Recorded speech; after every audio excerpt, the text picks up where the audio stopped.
Da möchte dir jemand etwas sagen, und du wirst nicht glauben, wer es ist. Tippe zweimal auf den Bildschirm und lass etwas Liebe da. Die Initialen dieser Person werde ich dir später mitteilen.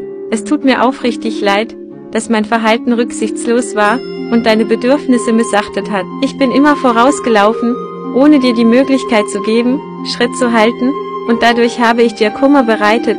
Das war nicht meine Absicht, denn ich liebe dich und wünsche mir, dass du glücklich bist. Kommentiere mit 222 und lass etwas Liebe da.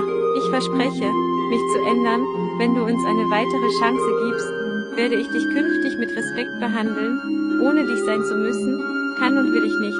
Kannst du mir verzeihen? Ich muss es einfach sagen. Ich liebe dich.